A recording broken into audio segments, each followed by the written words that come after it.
Last month, former US President Barack Obama made some distressing comments about India. Speaking in an interview with CNN, Obama said there is a strong possibility that India at some point starts pulling apart if it fails to protect its Muslims. The comment set the cat among the pigeons on Indian social media, with Indians rightly pointing out how Obama should be the last person on this planet to ever talk about the rights of Muslims. India's finance minister Nirmala Sitharaman reminded him how US under his watch bombed 6 Muslim countries and dropped more than 26,000 bombs in these countries. But Obama's foolish comments found unexpected buyers far away in Beijing. Communist Party of China's official mouthpiece, Global Times, published a piece late last month endorsing Obama's views on India's handling of its minorities. The dichotomy of different ethnic and religious beliefs, along with the inability of minorities to participate in the country's development and the greater difficulty of having a sense of national pride, will have trouble for India in the future, the tabloid noted. India's modernization will not be sustainable and will always face the possibility of division, it prophesied. The tone reflected more of an ambition than concern.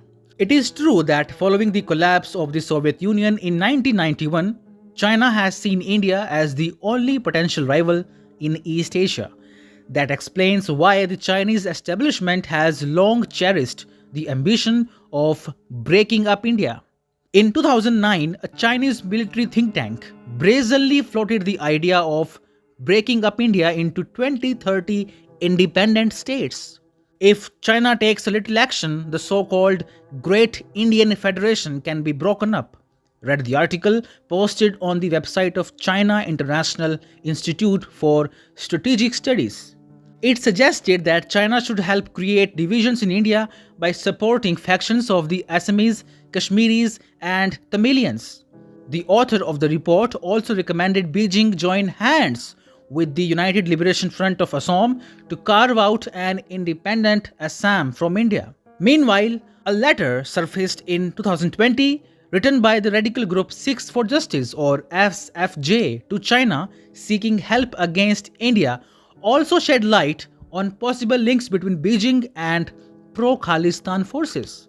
The next very year, Global Times wrote that China had enough tools to shatter India's illusion that it could capitalize upon the Taiwan card.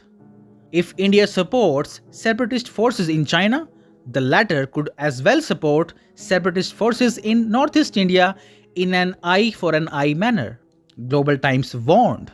It added, one of the measures could be not recognizing Sikkim as a part of India, quoting a Chinese expert on Sino-Indian relations. To date, China continues to describe India's Jammu and Kashmir, Ladakh, and Arunachal Pradesh as disputed territories. Beijing even boycotted the planned G20 Tourism Working Group meeting in Jammu and Kashmir, citing the same reason.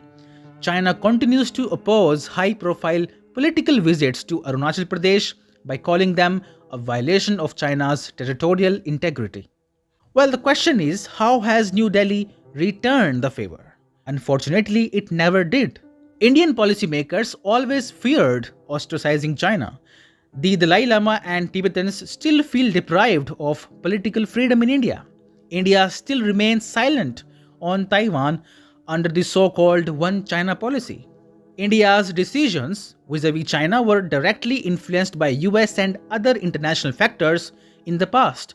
For instance, following the rapprochement between China and US in the early 1970s, American Central Intelligence Agency or CIA abandoned its Tibet program that sought to help Tibetans achieve independence from China. This orphaned India's own ambition to help Tibet achieve statehood. However, as India's political and economic muscles keep growing, its ability to pull off such anti-China designs on its own is also bound to improve. India's engagement with Tibetan and Taiwanese leaders has marginally increased. It is no longer taboo for an Indian Prime Minister to wish the Dalai Lama on his birthday. India has also welcomed Taiwan's increased presence in India by recently allowing it to open a representative office in Mumbai. But we must realize it is just the beginning. India needs to keep capitalizing upon glaring fault lines rooted deep in Chinese society. As toxic as China appears to be on the international stage, as shallow it is from within as a nation. To put things into perspective, it spends more on maintaining internal security than on its defense budget. Just because it has donned itself in black through the Great Firewall of China, it does not help hide its internal divisions. Tibetans, Muslims from Xinjiang, and Mongolians living under the oppressive rule of the Chinese Communist Party continue to strive for independence from the Chinese regime. So, it is time for India to bite the bullet and finish what the Chinese started.